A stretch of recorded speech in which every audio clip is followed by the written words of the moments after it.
I would like to present yet another colleague of mine, a PhD student, D.Grigienė, from the Sociology Research Center. If we look for the responsible person, why we are speaking about men's suicide today, so this person will be Dovilė. When we organize conferences, we take into account your suggestions from the questionnaires, feedback questionnaires. For example, when we talked about children and teenagers, and sometimes we choose the topics of our PhD students. Last year, Jokūbas initiated or suggested the LGBT topic, and Dovilė is working with the masculinity and suicide risk in male population, and we have this topic today. So Dovilė, please. All the parts are very interesting. What is masculinity? We will hear what is masculinity. We will see how masculinity is related to the suicide risk and suicidal behavior. Dovilė, you have the floor. Thank you, Paulius.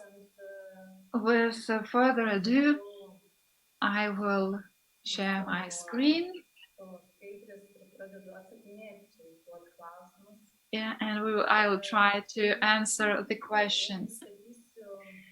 I will speak about a study, about the results of my study. The aim of the study was to evaluate the link of masculinity with the suicide risk. I will start with a citation. When I started analyzing this topic, as usual in psychological studies, you should define your object. First of all, know what you are analyzing. So when I started looking for a definition of masculinity, I saw that there is no one definition. And usually in the literature, it is said, no, there is no clear definition of masculinity. You cannot define masculinity with one sentence. Here we have an extract from a children's book named A Real Man. So who is a real man? There's a boy who, like a real man, he stayed by the board, like a soldier of honor, like a sword guard, like a self-respecting magician. Who is a real man? We usually hear be a real man, but in the literature we do not have such definition of a real man. We do understand it in our life, but we have no definitions of that phenomenon. As I went further, it was easier to understand the scope of my study object was this timeline. If we start from the Victorian age, the 19th century, the beginning of the 20th century, I won't speak about the very start of the humanity, but the Victorian age had the conception that the masculine element is determined by nature, that it's something natural, something from the nature, it's your fate, and you cannot question the masculinity. Men are like they are because of the nature. The masculinity was like a one unity. There are no different masculinities, just one. And all the gender roles how a man should be, what a man should do, what a woman should do. It is, everything is very clearly defined and we're very clear in the society.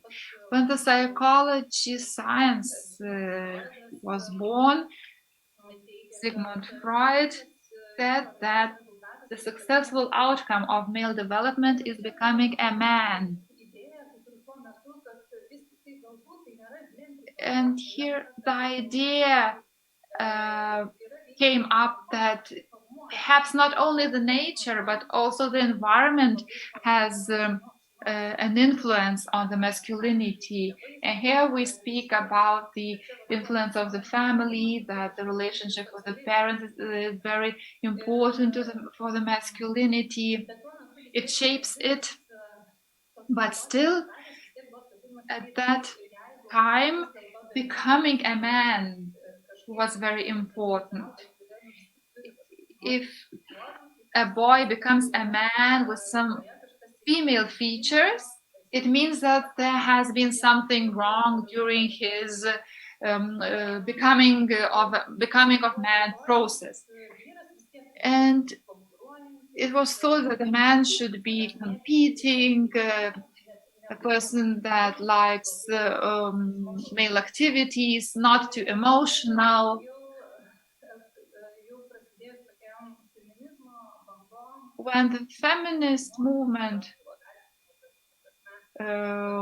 took momentum, not at the very start, but beginning from the 60s, the discussions began about female and male features. Is it always the case that a male has only male features and females only have women have only female features? Maybe a healthier person is one who has both masculine and feminine characteristics or features, but the flexibility is perhaps good. That's where the discussions on the traditional gender roles started. The feminist movement had a very big influence of the traditional masculinity was questioned, and that traditional masculinity can be problematic both for women and for men. And the norm that, or the stereotype that a man should make a career and provide for the family, and a woman should be a mother. So these norms seem to be too big, too complicated. For a man, it's too complicated to seek the career, because there will be situations in your life where you cannot come up to this norm or stereotype, and if you do, so the cost of that is too big. You don't have enough time for your family, and you have to sacrifice your family life or your relationship with your partner. In modern times, it's rather difficult to define what is happening now, but the individuality is very important, that everyone has their own personal gender identity and understanding of masculinity, and a person can choose. The stereotypes or traditional norms are not so important. A person has the choice. All this timeline is it reflects the Western masculinity or Western gender roles. In speaking globally, there are huge differences. And in Lithuania, it's not it has been not identical as just like in the Western world.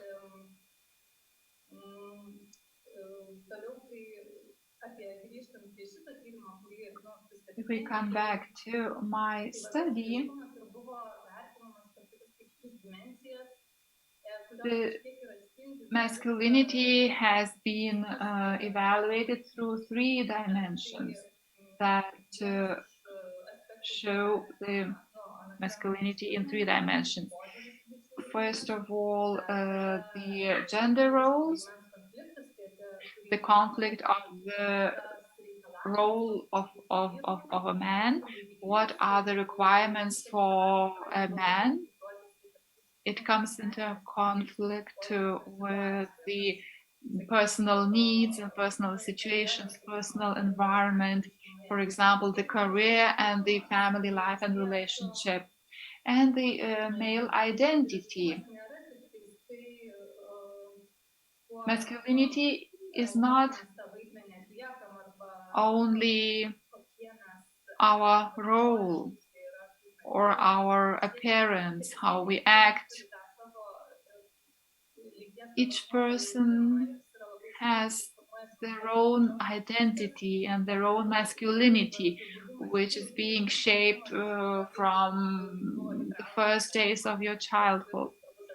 So male identity was one of the aspects. And I try to see how these dimensions of masculinity have to do with suicide risks. Now I will speak separately about these dimensions.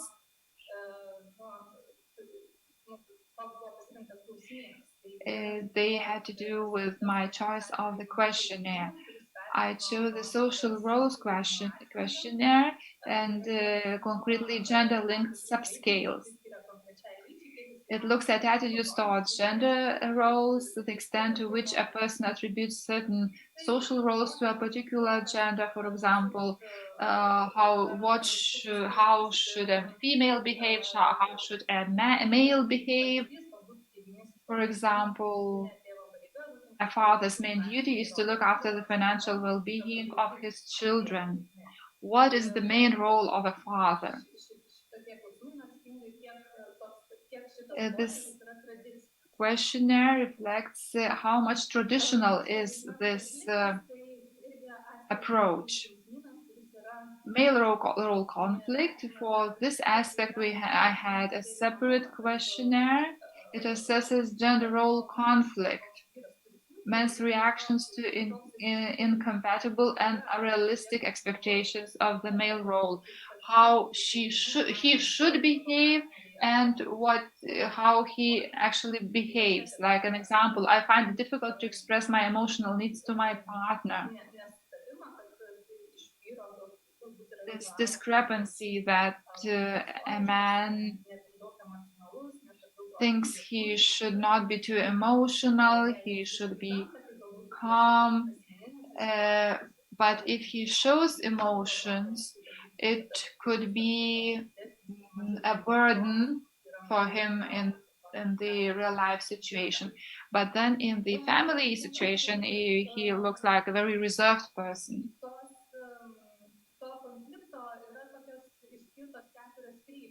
There are 4 directions of the male role conflict. For example, work and family, success, power and competition. There is a norm or a stereotype that a real man should be a successful man, he should be a leader, he should go for his aim, he shouldn't give up. So it is also a problem if a man seeks to be like it is defined in this norm. He starts having some medical problems, experiencing stress, restrained intimacy with other men. with other men. It is not usual that men have a very emotional and intimate relationship with other men. But these dimensions, we should understand that these dimensions are not from the 80s or 70s. They reflect the society. I think that nowadays some of these points are not so clear in the society, but still somewhere they are important. And from the contemporary research, we see that some of these points do have some relationship with emotional difficulties, but not all of them. For example, the restrained intimacy with other men. We don't see in the research that this factor would be a very problematic one, or success, power, and competition is also not clear. In some research, you see that it's a very good thing. In other research, you can see that it's a problematic issue. Conflict between work and family.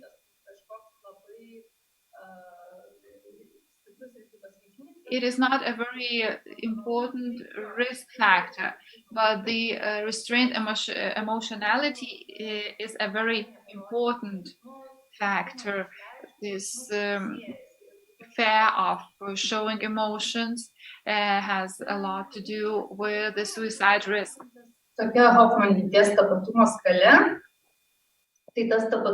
Male identity was evaluated in the scale to what extent a man subjectively understood masculinity, considers his subjectively understood masculinity as part of his identity.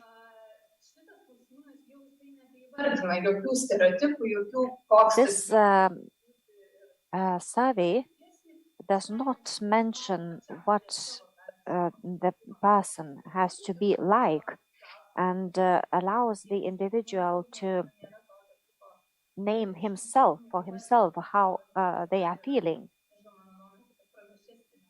To my mind, this scale is more preferable than others. Now, regarding the risk of suicide, also gets evaluated with a certain scale. What about the study sample? This is a bigger sample, and the project manager is D.Grigienė. What I am presenting is only the male sample. 562 men responded to the survey. They represent various age groups from 18 to 92 years old, from various places where they live, from cities, from rural areas. Now, what about the results? I will move on to the conclusions of the results, the summary. So now the traditional attitude towards gender roles increases the risk that men will succumb to the problems which are related to masculinity. They will be aspiring for power, competing, experiencing conflicts, will be emotional, and this in its turn increases suicide risk. And it has a certain ideation effect, which means that the traditional attitude may cause problems. On the other hand, this traditional attitude it strengthens masculine identity. This is like a protective factor. When people accept masculinity as part of their identity, they are in a lesser risk of suicide, which means we have various differing results which are not necessarily contradicting towards each other. So now the question is, does masculinity increase suicide risk or not? Both yes and no. Some aspects of masculinity may be associated with an increased risk of suicide, while others may be associated with lower suicidality. On an individual level, each man has his own masculinity and identity, and how he perceives it and how he feels about it. Therefore,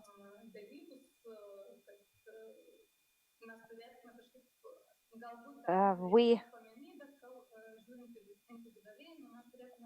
should look at that at a very individual level. And we have to listen to their needs of perception. Now, what about the traditional views on gender roles versus male identity? Gender equality and the change in the perception of traditional roles is very beneficial to the society. Therefore, it's not only about strengthening male identity, but what does strengthen male identity? First of all, this is relationship with their fathers and with other males, other men. But there are also other ways to strengthen their masculine identity. It's not only the example shown by the father, but also the relationship with the father. And then there are other things which are noticeable. Men who mention a certain behavior as masculine, which 30 years ago was considered as non-masculine, non-male. Now this is a change of attitude.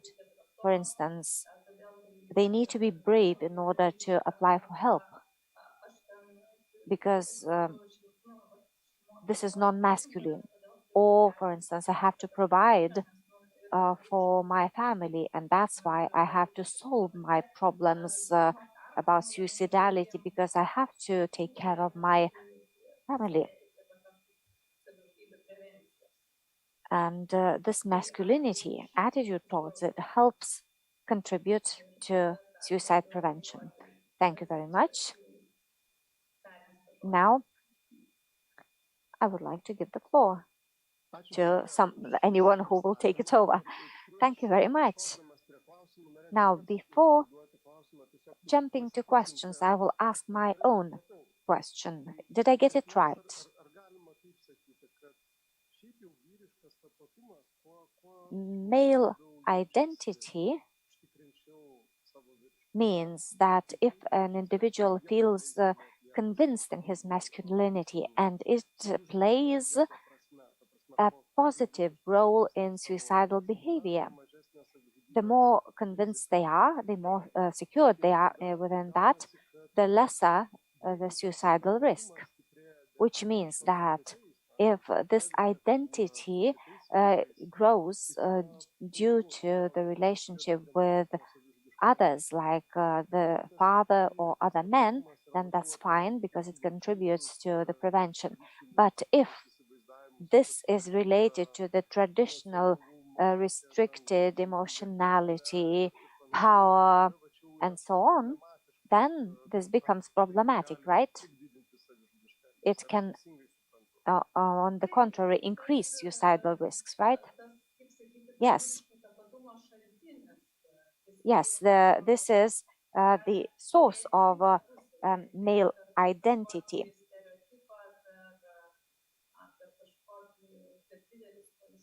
Well, it may be a stereotype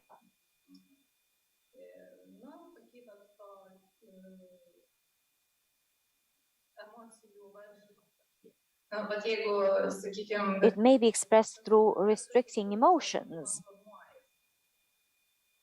And we have to find the reasons for the formation of such identity.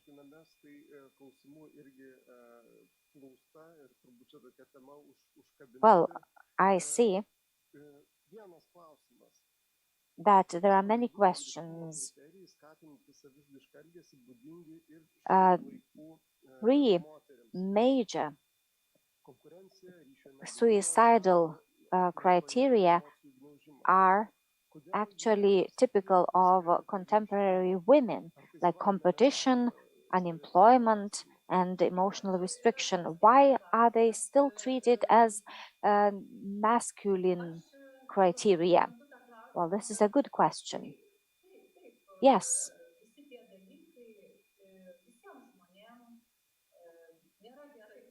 All these issues are not good for any person.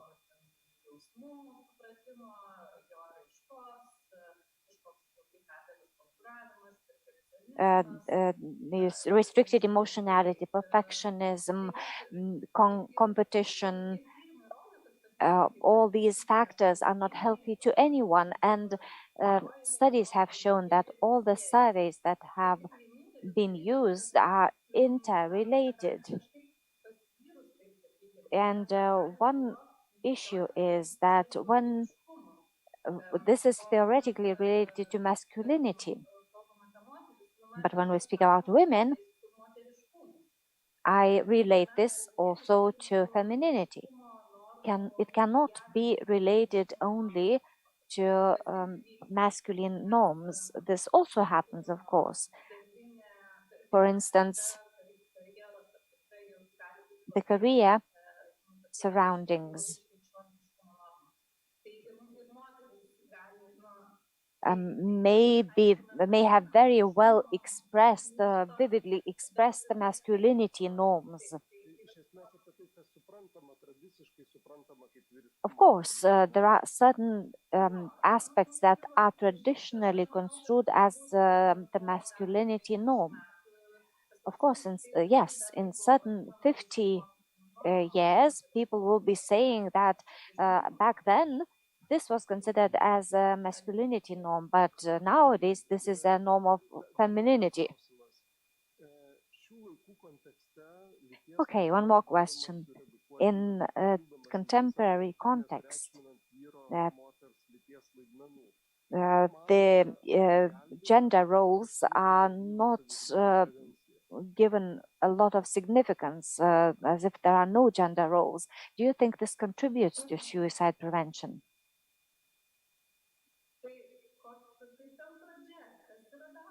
Can you please repeat it? In the contemporary context, the gender roles are reduced to additional roles, and the roles between men and women are not given significance. You may agree or disagree with this. Well,